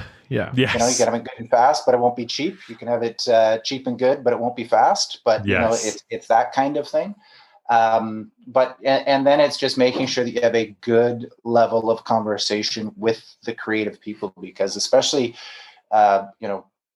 on some shows, like on season 1 of Supernatural, there was an episode that we delivered the day that it aired, and we had to have it in LA uploaded by 6 a.m. for them to get the output done, for it to get out to the affiliates, or they would have had to have a satellite distribution of it. Like, it's like that kind of tight time frame on certain things that are like, That's crazy. That's wild. Yeah. So it's, no pressure, but I watched, there's a really great documentary about the making of South Park, and it's basically, it's called like 7 Days or something like that, where they basically, they do every episode, and it like literally moments before it airs, they like release it every week, like when it's on, because that's how quickly, like up to their last minute of their deadline, that's basically like the next day is when they start the next episode, so that's why they can be so timely. But that's insane. That's gotta, it would give me like, I would get ulcers if I worked on that. Like, that's crazy. So Ellen shows up, we find out that she's not a demon herself. We'd be doing stuff where you'd think you'd have 8 days, right? Wow. Yeah. That's, sorry guys, just got a lag. It's all good. No, totally fine. It's all good. Yeah. No, totally fine. So we find out that Ellen's not a demon. She knocks back the water, then asks for whiskey. God, what a woman. I love Ellen. I know, the best. Yeah. Dean asks what happened at the roadhouse. Ellen explained basically she went out for supplies. Ash called her and told her to look in the safe, but by the time she got back, the place was on fire. Everybody was dead. Right. Ellen did get to the safe when it was in the basement, so it was safe, and there was another map of Wyoming. Yeah, and it's marked off sort of areas. And they discover that they're all abandoned frontier churches. They're abandoned churches, all built around the same time, all built by Samuel Colt. And then Bobby goes, that's not the end of it. He built private rail lines between all of them, and look at the shape it makes. And you find it's basically like 100-mile wide devil's trap. Yeah. So it's iron rails linking all these churches, and the bit in the center, that sort of eye of the storm where the demons can't get in, is in the middle of this giant iron rail devil's trap. What a cool idea. Such an awesome idea. I love that. Yeah. That's, God, everything that they do is sort of pulling in Samuel Colt throughout all of these seasons. This is the thing that I like about Supernatural that we've talked about before, where we start with one idea where it's like salt is good against, and then we go, what if we packed salt in the shotgun shells? And then now we could use guns against ghosts. Yeah. So the same thing where it's like, we know a devil's trap works. Why couldn't it work on this giant, insane scale? I love that. So sort of creative. In the middle of the Devil's Trap is an old cowboy cemetery, too. Yeah. Because, of course. Yeah. Sam wonders what Sam Colt was trying to protect there. Dean suggests that Colt maybe was actually trying to keep something in. Sam asks Bobby if the demons could get inside the trap, but Bobby says no, full blood demon could for sure. It's then Sam realizes what the demon wanted for the gifted child to get inside the devil's trap. Basically, it's like, oh, if you're full blood, you can't, but we've all got demon's blood in us. Yeah. I get it now. And I think this is where we cut back to Jake. Yeah, that's right. Who we haven't mentioned this episode. We said the last episode. He's played by Aldous Hodge, who's going to be playing Hawkman in that Black Adam movie that I'm very excited about. So awesome. Yeah, we cut back to him, and he pulls up to the edge of the rail line, and Azazel shows back up and gives him the Colt. He says, "You're going to need this to unlock a thing I need in there." He's like, "It could kill demons." And he goes, "It's the only thing in the universe that can kill me." And again, we have this sort of standoff where he's like, "I'm going to do it." And he's like, Azazel's like, "Your family, everyone." But also, I'll give you everything you've ever wanted. Yeah. So now he's playing the not threatened side, but this like, yeah, but not only will I not kill your family, but I'll actually make your lives perfect. It's the Audrey 2. Yeah. I love that. So basically now he's decided, like you're going to be royalty, your family's going to be taken care of, or they'll all die. So what sounds better to you, right? So he's convinced him now to basically do the work. So we now get to the cemetery. Jake walks in amongst the graves toward the crypt. Dane, Sam, Ellen, and Bobby all appear from hiding places. This episode, it's funny because the episode starts with these really kind of solemn emotional moments that take up a decent amount of its runtime, and then once it moves, it just goes, which is kind of wild. It's awesome. This is basically where everybody jumps out. Jake looks shocked, saying Sam was dead, and he's like, "Oh no, I cut through your spinal cord," which is because he's like a soldier. So so he knows what he's doing. Sam is obviously surprised and unnerved. Jake laughs and makes Ellen put the gun to her own head. Yeah, Jake has sort of embraced the demon powers. Yeah, suddenly he's able to do a lot more than he was before, right? And he's like, once you give in, you don't believe what you can do. Just a little curiosity thing, just because it's a difference from the full red eyes or the full black eyes of a demon. There's a little glint, a little glimmer that we see in Jake when he kind of mind manipulates Ellen. I know it's all very collaborative, but do you remember what was the thinking about having just a little bit of color as opposed to something fully happening with his eyes, or what was that decision about the distinction there? There's so many discussions. And this was 14 years ago. I remember us talking about, are we going to have him have demon eyes the whole time? Does he get demonized? Are we going to get into that? Because it then sets it up. If Sam's going to be this in the future, are we going to have to put contacts on our number 2 for, and these long discussions. And I can't remember, had the werewolf episode happened yet? Yes. That was season 1. So the werewolf episode was one of those things where they were talking about doing, and that's where I sort of came up with the idea of them appearing in glints of light, sort of like cat eyes and stuff like that. And I don't know if it was me that brought up we did it on I can't remember anymore, but it was one of those, there was a lot of discussion about it's one of those tip of the iceberg moments. And when you're in TV series, you have to consider the far-reaching effects of a decision that you make for a guy who is going to die in the script. But what does it mean for the rest of the show? Yeah. So, it was, we wanted to do something that would show it. And I think I kind of remember it might have been Phil in post that decided that we wanted to do something. I think in production, we decided not to do anything. And then when we got into the edit afterwards, Phil was like, "You know what, guys, I know we talked about not doing this, but I think we need something here." Right. Yeah. Because I think it plays really well. It works. Yeah. It's a good little moment. Absolutely. Yeah. And another moment that we happen right after this, which is we place the cult in a strange rotating lock on this crypt. Is that a thing that was actually practical, or was that something? Yeah, wow. that was Jerry and the guys designed it so the person could crank it on the other side of it. Oh wow, that's so cool. That's awesome. I love that. Yeah, it's stuff. got a great look. I love the idea of things being like made with like old gears and that, but they operate like machines with motors. You know, like I love that kind of stuff. So yeah, Jake puts the Colt in. He makes them all drop their guns because he's holding Ellen hostage. But he puts the Colt in. This sort of spinning lock goes and unlocks, and the gate opens. Yeah, absolutely. Which is crazy. And I think this is when everything starts spilling out. This is the big Is it? the big VFX thing for the episode here. The gate opens. Actually, it wasn't. No, it was no. Was it the big sort of over top shot with like the big wave? What happened with this show was Jeffrey Dean Morgan was booked when we were shooting this episode. right. So it was 4 episodes beforehand. We had to shoot everything with him in it. Oh wow. So that's why all of his shots look.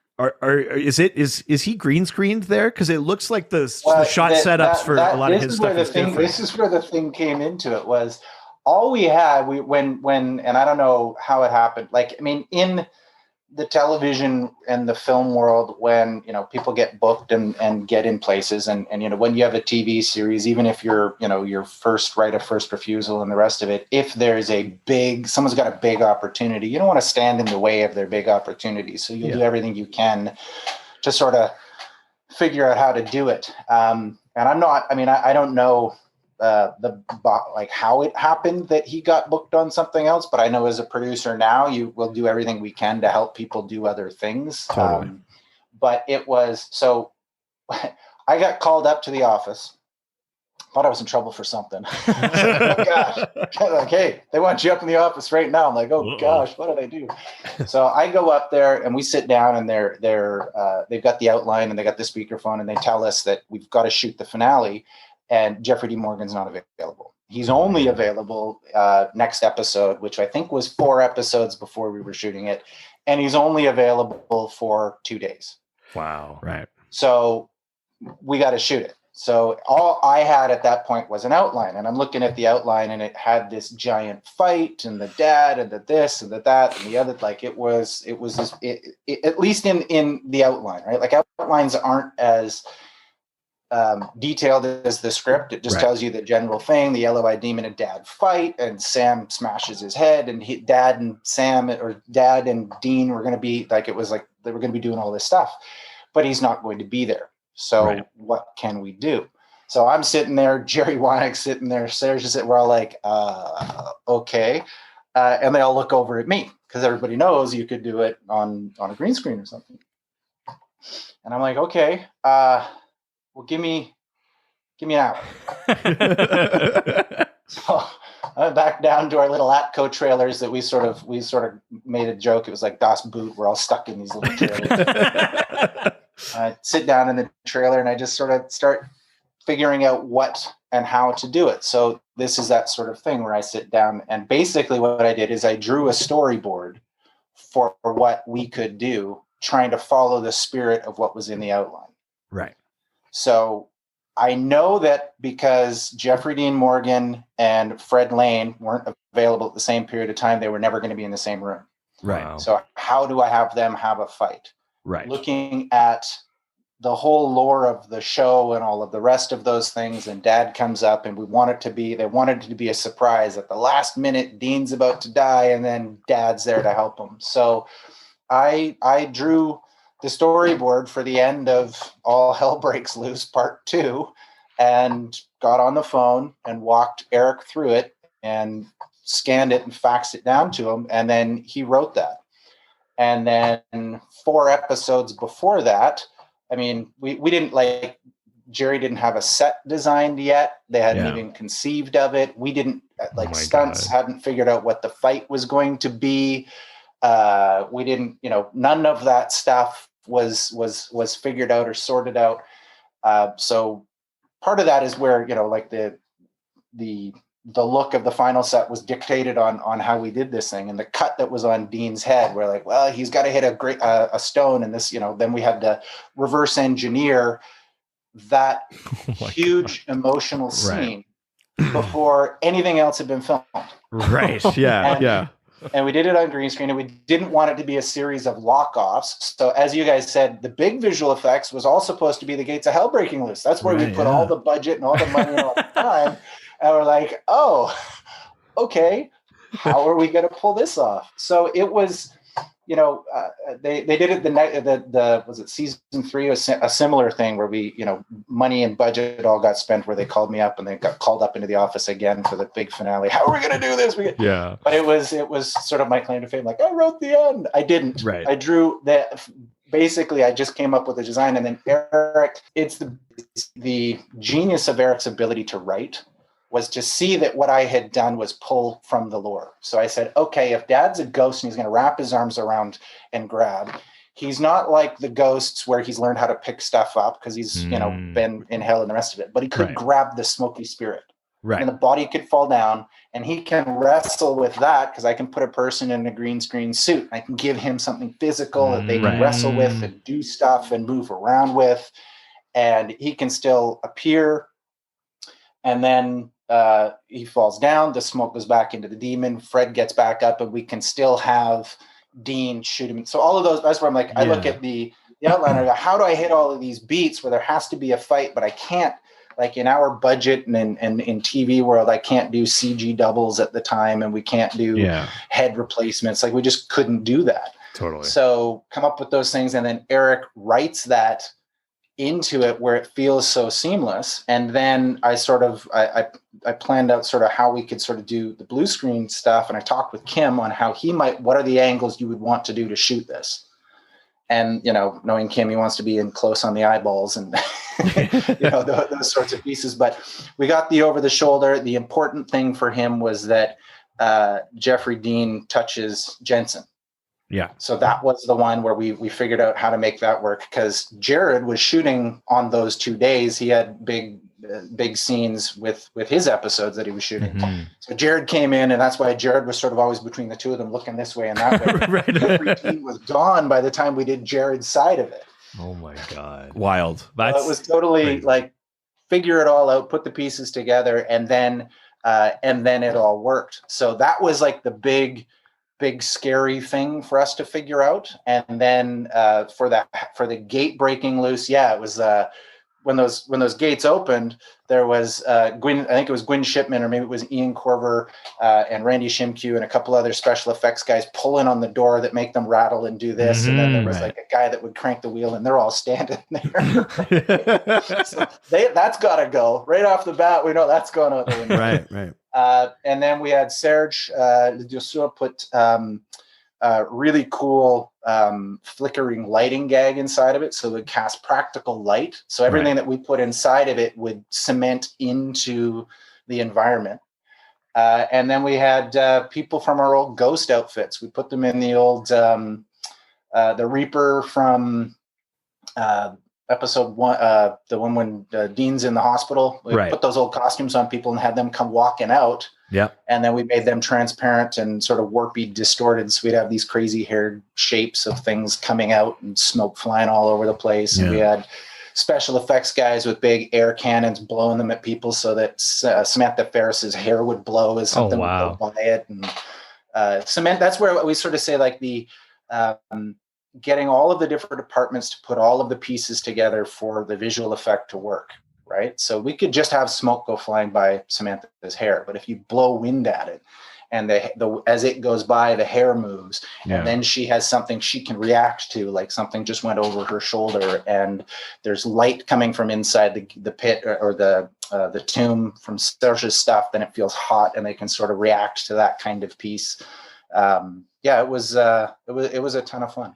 Because this is a very big so much crazier with all that context now to like just to think of consider all that stuff. Those things blow open. I love that we see both demon smoke and some of these ghosts. Not everything, you see like a woman in white sort of situation. Not everything coming out of hell is a demon. There are just souls down there. I love that it's sort of it's a real kind of hodgepodge of things coming out. We do get that shot you mentioned, which is like the sort of overhead shot where we see like the ripple effect out from the crypt opening shot that was hitting that that pentagram of rail lines. It breaks the rail lines, which lets Azazel in.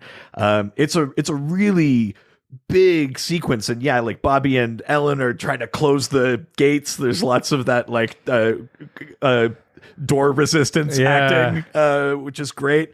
Love that stuff. And then this big, in the middle of that big thing happening and Bobby and Ellen trying to deal with that, we also have this very personal thing of Dean trying to fight Azazel smacking him around. Azazel has this great like bit where he's talking about like, are you 100% sure that you brought back the full Sam? Because just moments earlier, the thing we didn't mention is they not only light up Jake, but then Sam walks around him and Jake's been shot a bunch by all of them. Yeah. And he's lying on the ground and Sam like unloads like 3 or 4 bullets into him pretty gruesomely.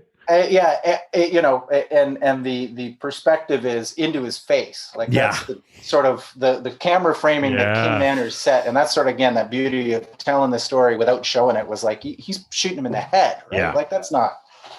And it's a human. I mean, in all intents and purposes, that's just a human, which they've never just like straight up killed. Especially and Sam basically doesn't flinch. No, you know, there's a little pause, but it's not like a normal Sam pause. So Azazel is rubbing that into Dean's face, and then right as it looks like Dean's down and out, that's where we get this great Jeffrey Dean Morgan comes and wrestles him. We get that whole big fight sequence, which now he just so much.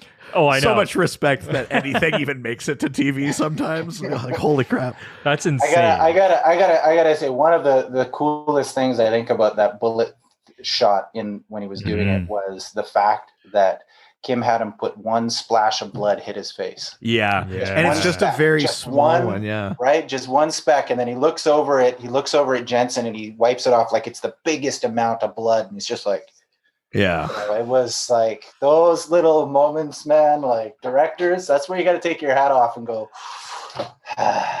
This team, I mean, I think when you start comparing against a lot of the other sort of like shows that are coming out of CW and stuff, I mean, one of the things that like gives this show so much staying power is like the like genius in like so many of the roles. Like Surge is like one of like the greatest like ever. Like I constantly am talking about like his work on this. Like I think it's probably one of the easiest to underestimate or to like unappreciate, but it's I mean constantly I'm blown away just by like the small choices in lighting and things like that. Like unbelievable. And then to have like the powerhouses like Kim and Eric and Ivan, like it's just but it's also clearly like that there's this atmosphere of sort of collaborative creativity where everyone has the same stake in like, if we do this with the eyes, what does that mean in season 5? If we do this with the thing, like, or how can a ghost Jeffrey Dean Morgan fight as you know, like it's not just the practical considerations, but also that everyone seems to be invested in like, what does that do to the lore of the show? What does Which that not mean every show for cares the that much, consistency right? Like, of the show. Yeah,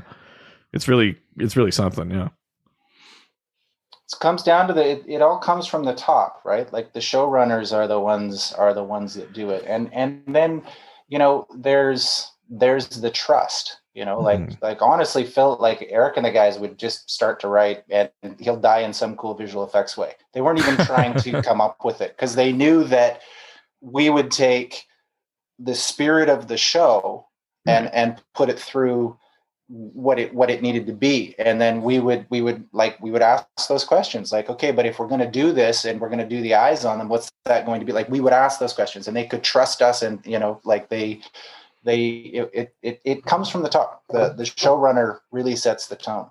Yeah. That's amazing. I mean, and I just from like a production standpoint, like I'm trying to like put it into sort of like what my world is like a creative director, designer and stuff. Is consistency a big key to like helping like the process? Like I think of it myself and it's like I've got like a list of sort of like typefaces I get to use and like elements that I can use before. Like does repeating specific visual effects make things more affordable because it's like we've got that like locked? Yeah, well, yeah, because there's R&D time that you don't like if you're and again that's why when Supernatural sort of when I got approached about doing Supernatural, I said I can't.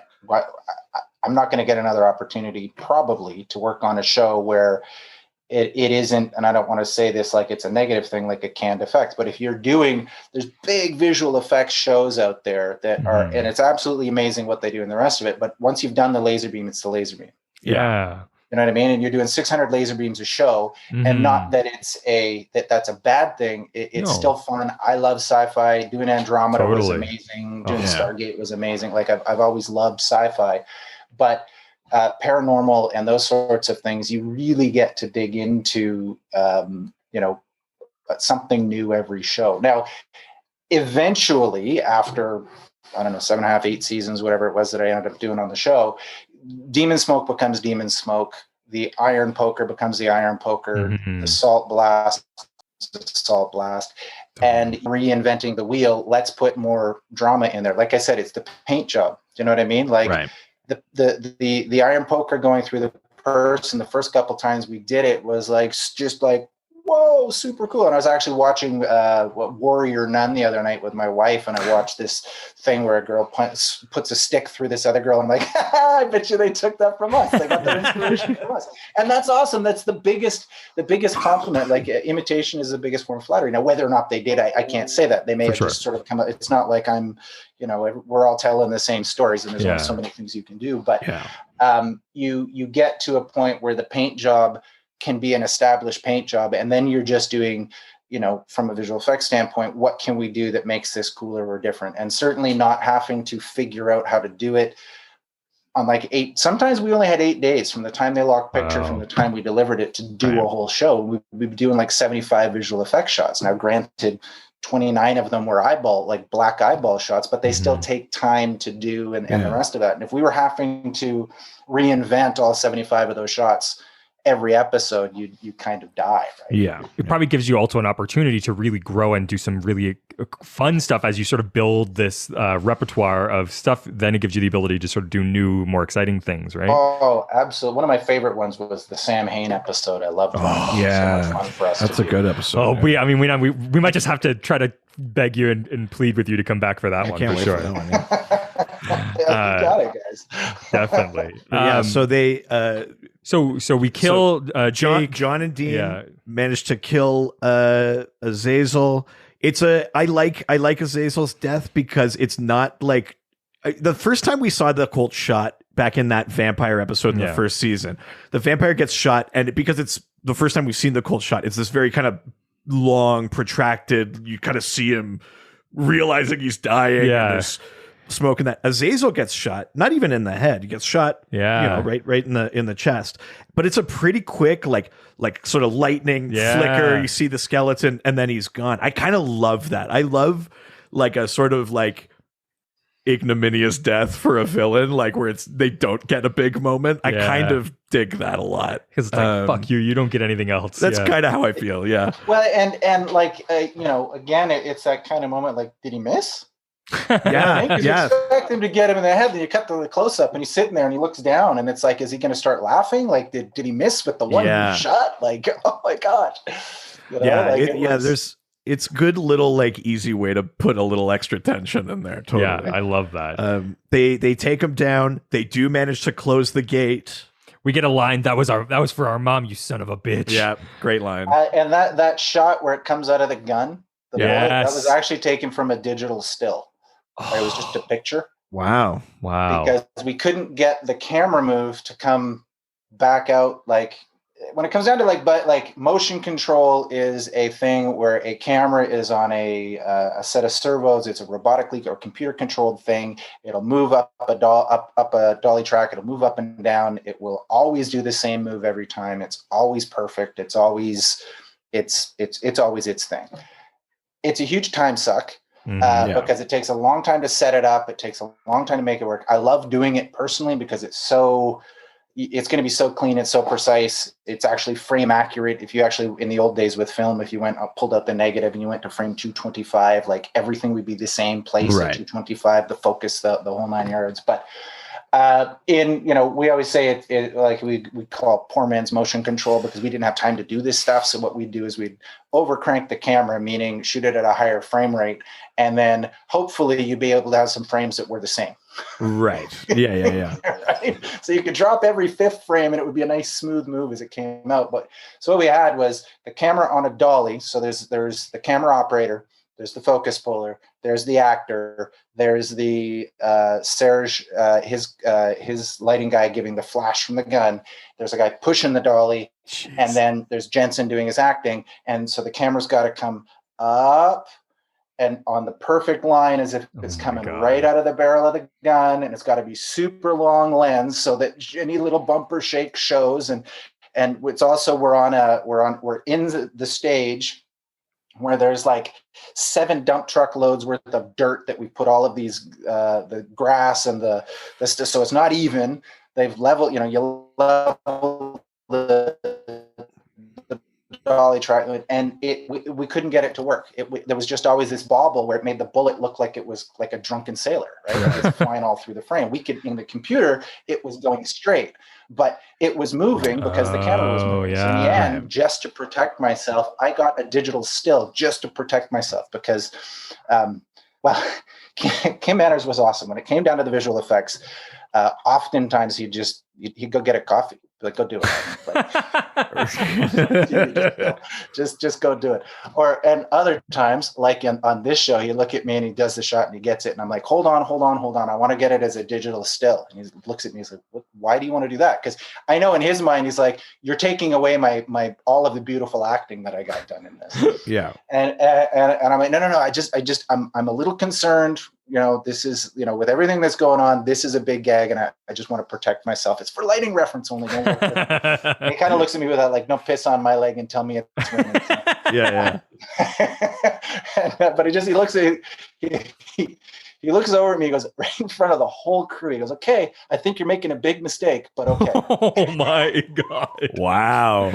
Right. So I take the picture, and it's lucky that we did, because it turned out that no matter what we did, we couldn't get that done. And that shot was actually one of the last ones that we got done. But that's, again, another example of where it was fun, because we put the sigil on the bullet and we made it glow. It was as it was coming out of the gun. You know what I mean? And we did some of that stuff. When the bullet goes into it and it kills him and it falls, we had a little bit of a trail of the black smoke that sort of comes out of the hole as it falls. And it was fun, and it worked. So it was, we went in and we actually sort of did, if you watch it, there is motion to him. He blinks and he does stuff. The Mark Malosh did the compositing on it and made it look like it moved.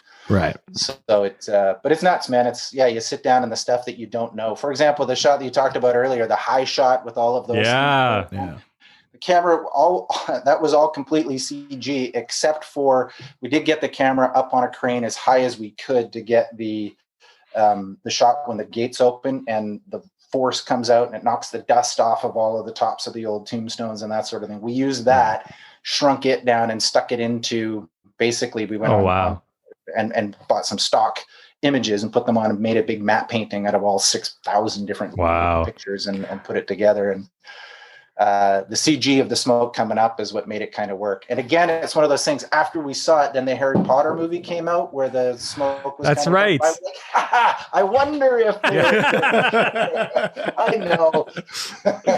That's hilarious. Man, drones must have really changed the world when they started being able to use those for cinematography and stuff. Probably, yeah. Oh, they totally have.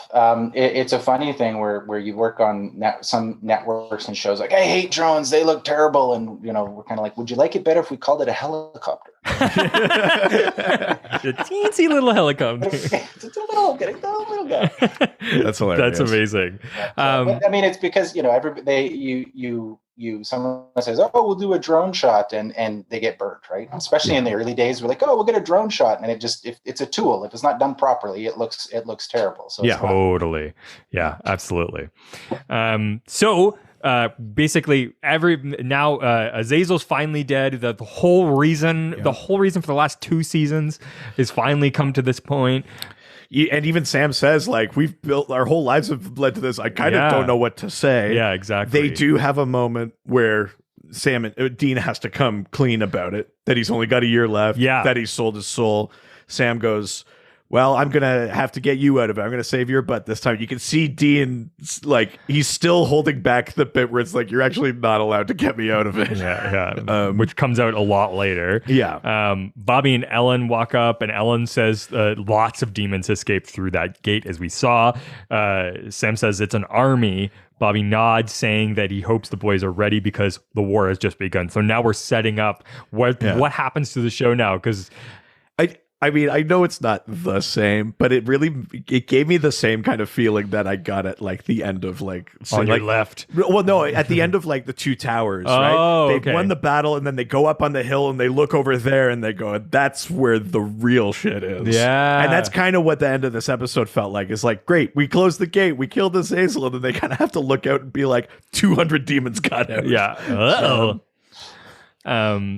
Dean tosses in the Colt into the Impala, says we got work to do, and the scene fades to black. The episode ends almost exactly as the first episode from the first season, with the same camera angle from inside the trunk of the car, except that Sam and Dean's position are now reversed. This time, Dean drops the Colt into the trunk and says we've got work to do, then slams the trunk lid before the end credits start. The first season, first episode ends with Sam dropping the gun into the trunk and saying we've got work to do, then slamming the trunk lid. Love it. Which I didn't even know. I didn't even realize until doing the research. It's funny. I mean, we know that there was kind of like the at least off the get-go, the sort of 5-year idea. But even just these 2 seasons feel like a real nice tight loop. Like you could watch these 2 and be like, cool. Yeah. It's really, really cool. Totally. Incredible.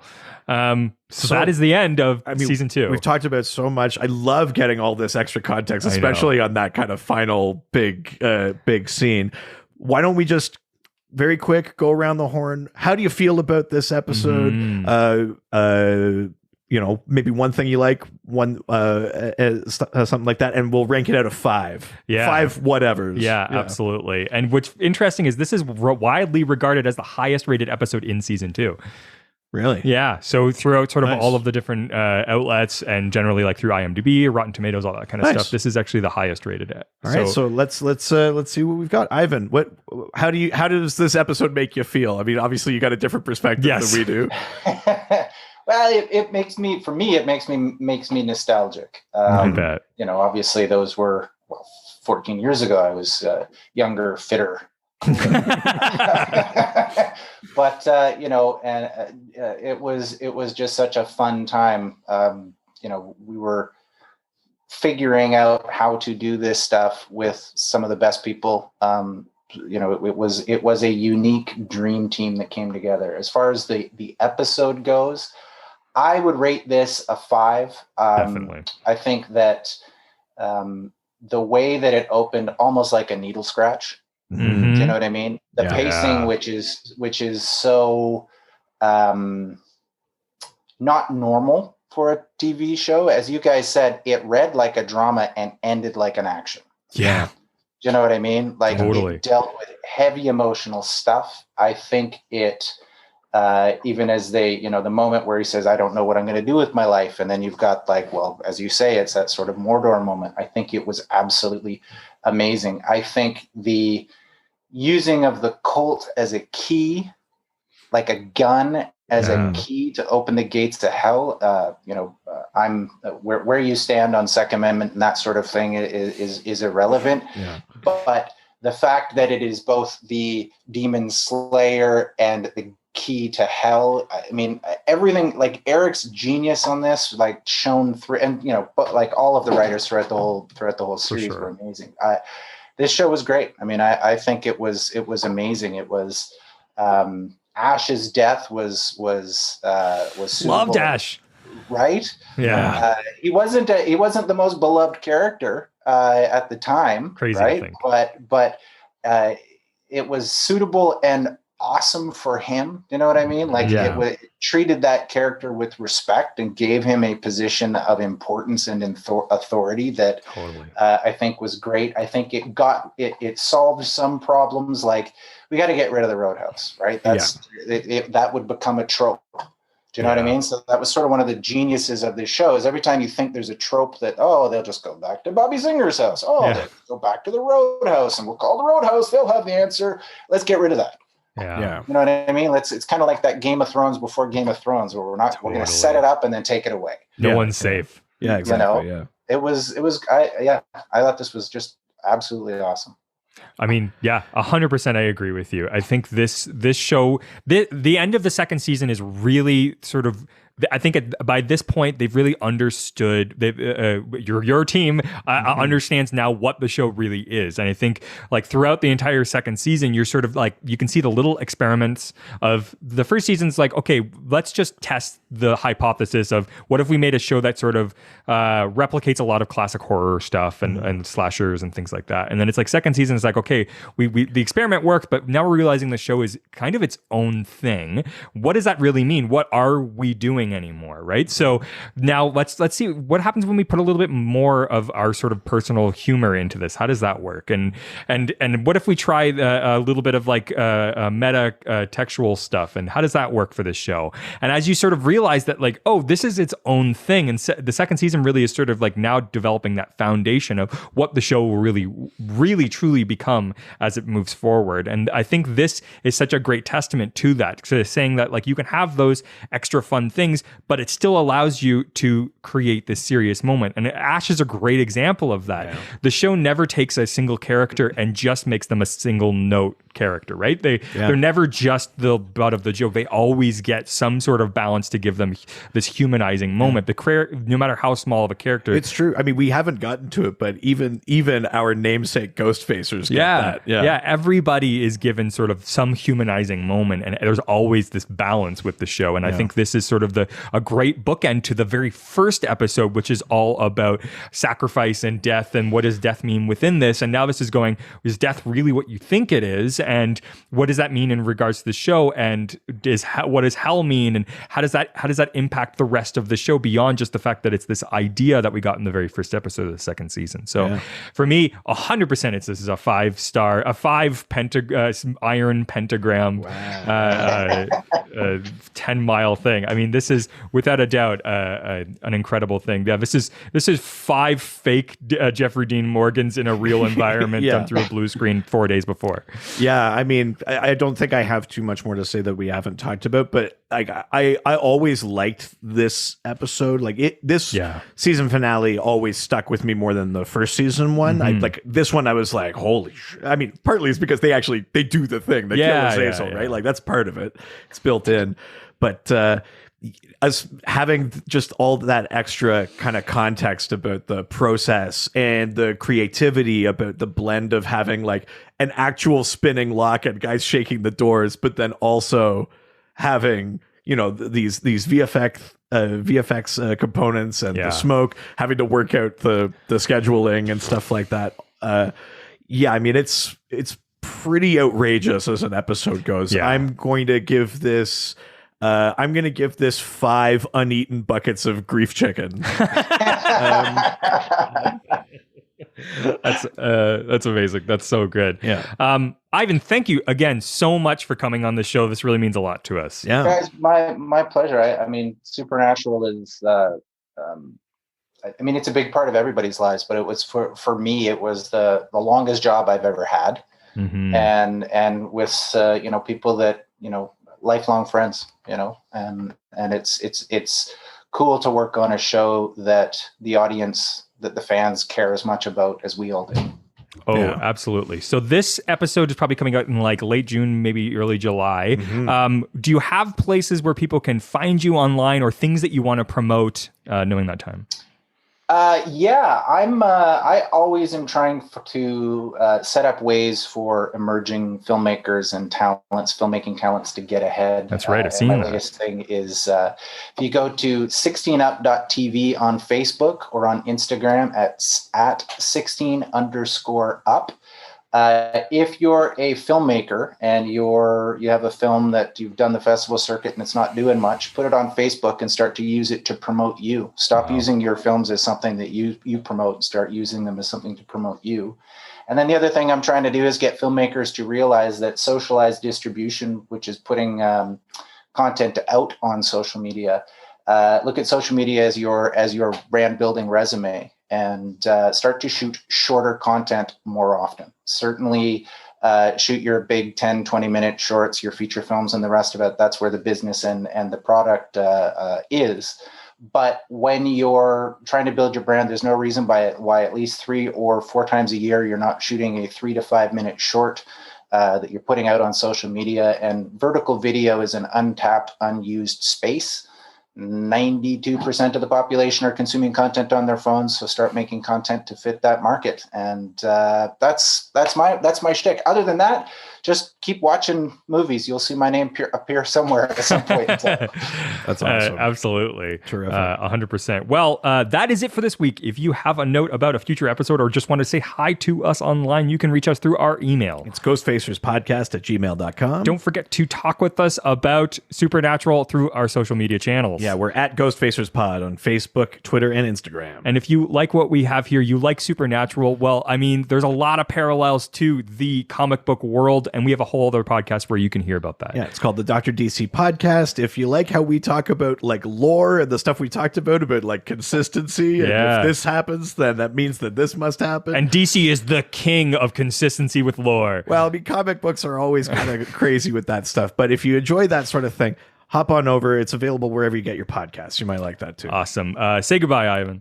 Bye, guys. Thanks a lot. Take care, eh? Absolutely. Thank you so much. Goodbye, bitch. Cheers. Jerk.